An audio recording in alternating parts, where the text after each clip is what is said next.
Olá, seja muito bem-vindo a essa aula gratuita sobre fatores de risco de lesões em corrida. Bem, eu resolvi ministrar essa aula aqui em vídeo para atingir um número grande de pessoas, porque o entendimento desses fatores de risco é a chave para evitar que uma lesão de corrida apareça ou que o tratamento da fisioterapia bem feita evite que esse corredor se livre dos sintomas e retorne às pistas e pouco tempo depois se lesione novamente. Então é fundamental que se entenda tudo o que pode estar envolvido com a lesão de uma corrida para que se possa fazer um trabalho preventivo muito bem feito e que também na reabilitação, na fisioterapia, possa devolver esse corredor às pistas de forma segura, de forma duradoura, de forma eficiente. Então, quando nós falamos em fatores de risco de corrida, nós temos que entender que as lesões típicas de corrida são lesões multifatoriais. Poucas delas se relacionam a um único fator.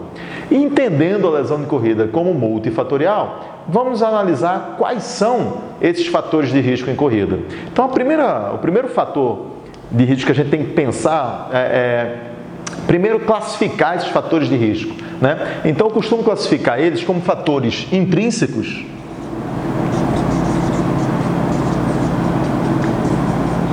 e extrínsecos. Vamos ver primeiro aqui em azul os fatores intrínsecos da corrida. O primeiro dos fatores que deve ser analisado é a postura do corredor.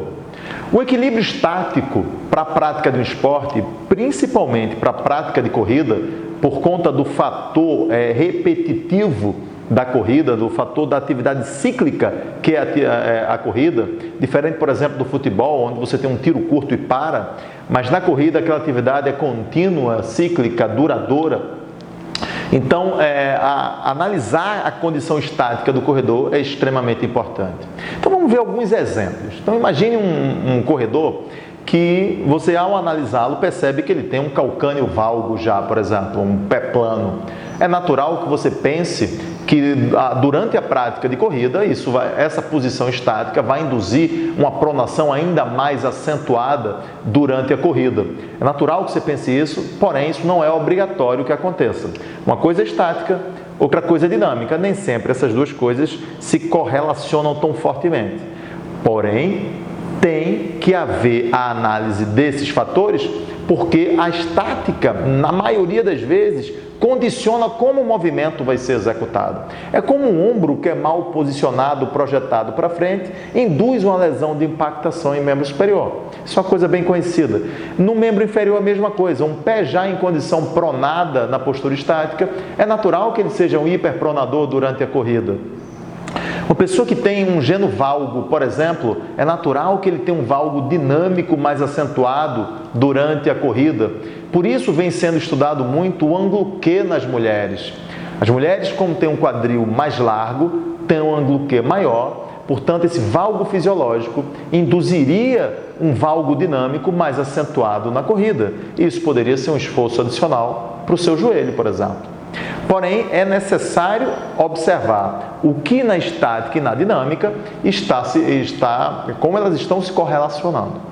Então, o ângulo Q por si só não representa um desestímulo para as mulheres correrem. Isso tem que ser investigado. Isso só nos mostra que a mulher deve ter uma atenção maior, no treino muscular, na coordenação de movimento, para a prática da corrida. Outro exemplo, diferença de comprimento de membro inferior. Olha, 30% da população tem diferença de comprimento de membro inferior. Porém, nem todos têm problemas por causa disso. O que nós sabemos é que entre aqueles que têm a diferença, os que praticam corrida têm uma incidência de lesão maior do que os que não praticam, por conta dessa característica, a natureza cíclica do esporte, que aquela sobrecarga pela disfunção postural vai trazer na corrida do ponto de vista da repetitividade dessas sobrecargas. Então, é muito importante a identificação desses fatores posturais para que se entenda, se correlacione isso com os demais fatores para você saber aonde você deve mexer e em que momento deve fazer isso. O segundo ponto é a questão dinâmica. A questão dinâmica ainda não é a corrida. São padrões de movimento, padrões básicos de movimento que nós devemos investigar em testes funcionais, onde nós vamos ver a capacidade, a competência desse corredor de realizar padrões básicos de movimento. Então, nós temos uma série de testes funcionais que investigam a mobilidade corporal, que é extremamente importante para uma boa técnica de corrida. Nós investigamos a estabilidade, a ativação do core, a estabilidade dos segmentos corporais e a habilidade de controle motor durante a execução de um determinado movimento.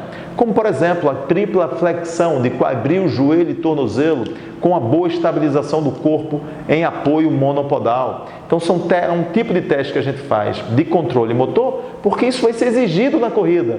Um apoio monopodal enquanto o membro oscilante faz a tripla flexão. Isso ocorre de forma bem coordenada e isso precisa ser investigado. Então, disfunções na dinâmica do movimento vão induzir falhas na técnica de corrida e falhas que se repetem ciclicamente. Então, a gente precisa investigar e, se necessário, ajustar. Então, voltar aqui para o azul. Então, olha só. Terceiro ponto é a técnica da corrida ou o mecanismo de corrida. Né? Então, nós chamamos de mecanismo de corrida ou técnica de corrida. Qual é a técnica de corrida desse corredor? Como por exemplo, o membro oscilante dele, o quanto de flexão do joelho ele faz, de elevação de calcanhar, o quanto ele eleva o quadril para trazer o membro inferior à frente, qual o tamanho de sua passada, com que região do pé ele entra no solo, é com o retropé, com o médio pé, com o antepé. Então, qual é o melhor tipo de entrada no solo para aquele corredor?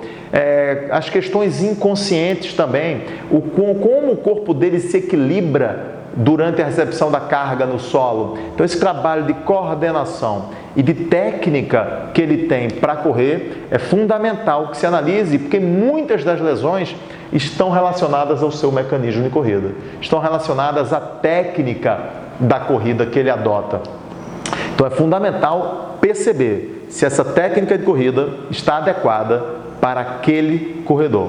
Outro fator muito importante é o histórico. O histórico de lesões. Então, hoje nós sabemos que 50% das lesões de corrida, elas são decorrentes de lesões prévias, são a recorrência de uma lesão anterior. Isso significa que ou o corredor não fez o tratamento adequado, acreditou que um simples repouso resolveria o seu problema, ou então ele fez o tratamento com a fisioterapia, foi um tratamento bem feito, resolveu o tecido lesionado, mas não resolveu a causa biomecânica. E se a causa biomecânica não foi resolvida, essa lesão provavelmente retornará. Que o mesmo esforço biomecânico que lesionou uma vez, um tecido já sensibilizado vai ter mais facilidade para uma recidiva. Então, do ponto de vista intrínseco, esses 4 fatores precisam ser muito bem investigados. Qualquer disfunção nesses fatores aqui, qualquer inadequação precisa ser trabalhada, tanto preventivamente quanto no tratamento de fisioterapia. Então, se você é educador físico, precisa entender como funciona isso aqui para prevenir que uma lesão aconteça e você não perca seu aluno da sua assessoria. Na fisioterapia, é fundamental que você entenda isso para resolver definitivamente a lesão do seu corredor. Então, o entendimento desses fatores intrínsecos e uma boa análise é crucial para um bom trabalho. Segunda classificação aqui, a gente vem para os fatores extrínsecos. Ou seja, aqueles fatores que não estão dentro do corredor. Né? O primeiro deles, considero até o mais importante deles, é o planejamento. Bom, você vai ver que a maioria dos corredores não tem planejamento algum. Eles correm sem uma assessoria, correm sem orientação. Então, são pessoas que acreditaram naquela falácia de que a corrida é o esporte mais fácil que existe. Não exige uma habilidade específica, é só botar o tênis e ir para a rua. Talvez para fazer um treininho assim, esporádico, isso seja verdade. Mas para um treino sistemático, rotineiro, não é verdade.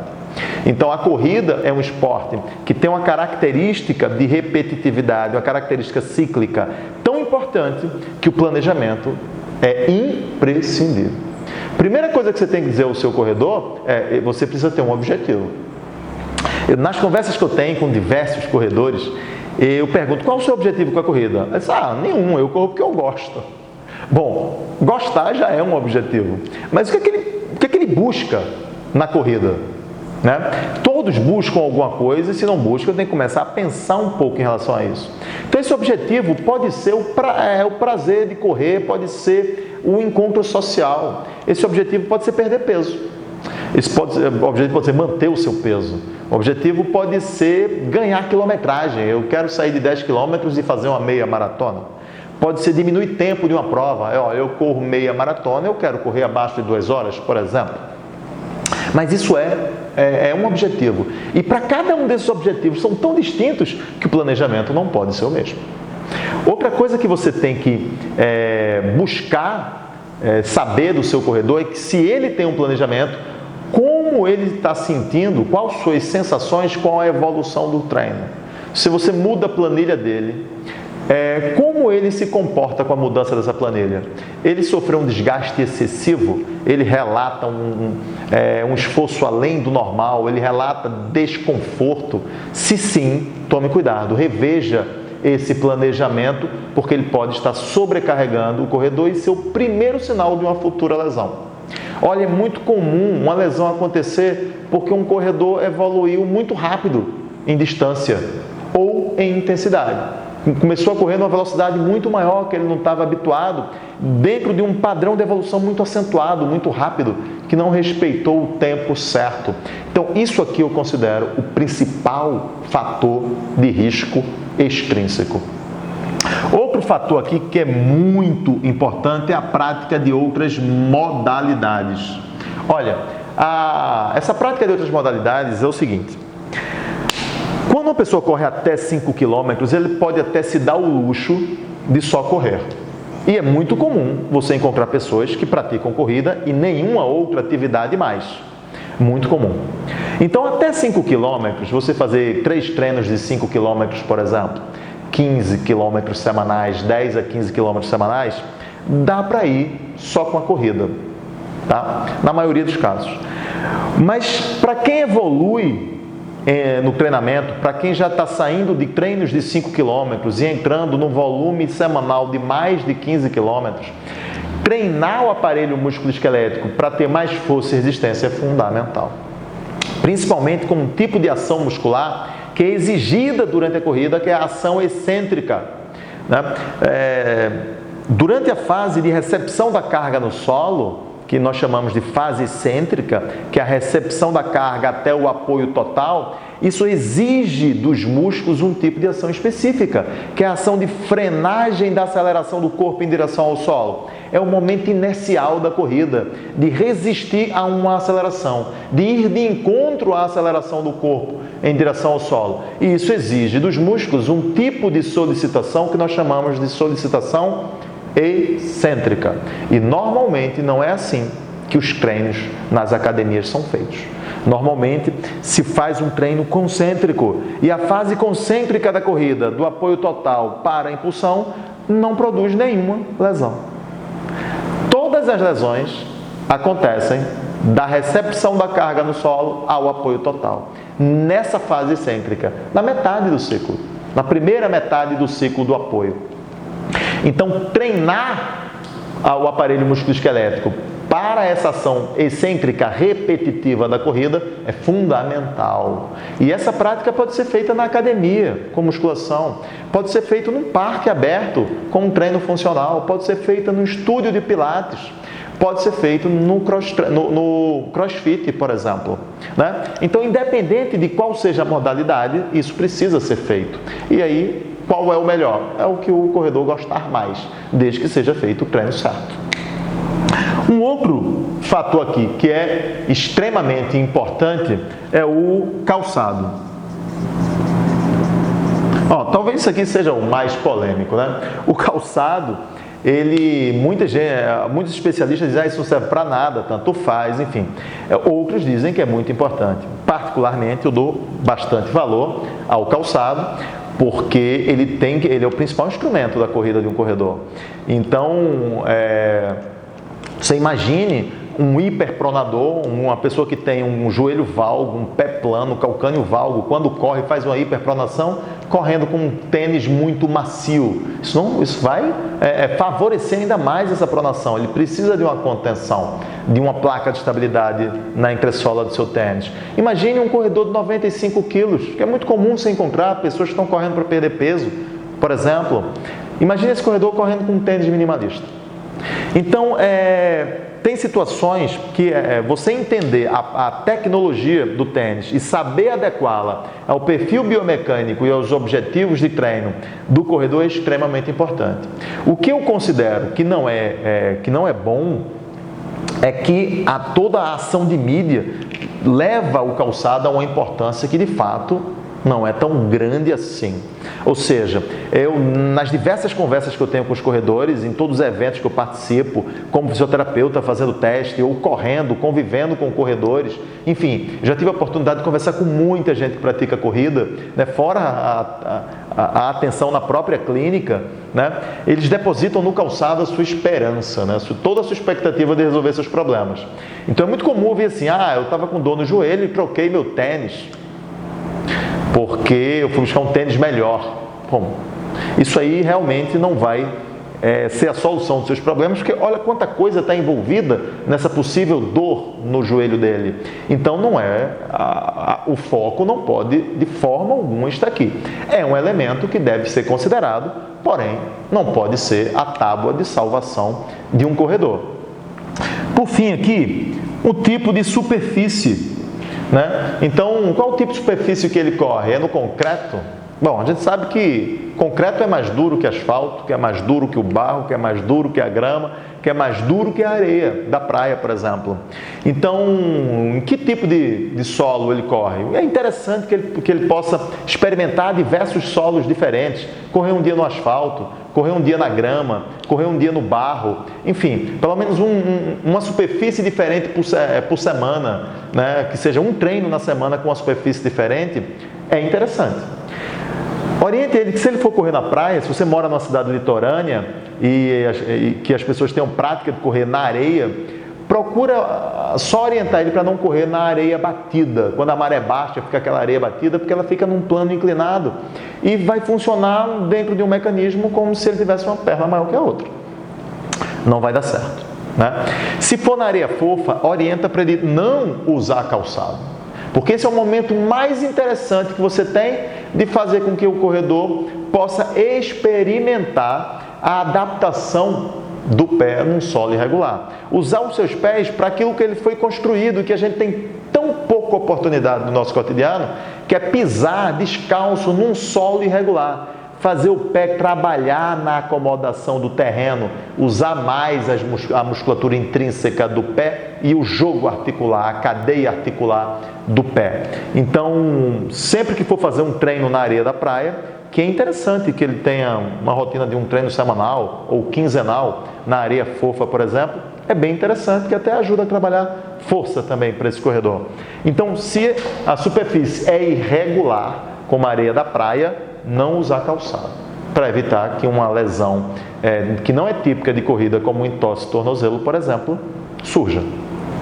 Então, considerar esses fatores é extremamente importante. Então, você vê que a lesão de corrida ela é multifatorial. Nós não podemos concentrar num único fator se tanta coisa pode estar envolvida na lesão desse corredor.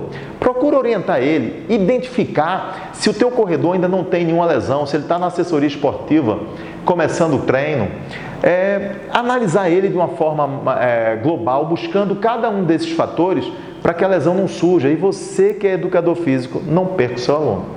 Se você que é fisioterapeuta, se recebe um corredor já lesionado, você poder oferecer a ele um tratamento mais efetivo, de resposta mais rápida e com resultado duradouro, para que ele não fique indo e vindo para a clínica de fisioterapia, chegando ao ponto do descrédito no seu trabalho. Porque ele vai dizer a você, eu não fico bom, eu faço fisioterapia, mas não resolve o meu problema. A partir do momento que você corrige esses padrões disfuncionais, o problema dele é resolvido e ele vai trazer outros corredores para dentro da sua clínica ou para dentro da sua assessoria, porque ele entendeu e vivenciou a eficácia do teu trabalho, ok? Então procure enxergar o teu corredor dessa forma bem ampla e entender a multifatorialidade das lesões de corrida. Então quero convidar você a compartilhar esse vídeo, a compartilhar com seus colegas, fisioterapeutas, educadores físicos, para que a gente possa levar a informação a um número maior de pessoas. Então, quero desejar a você um grande abraço e até o próximo vídeo.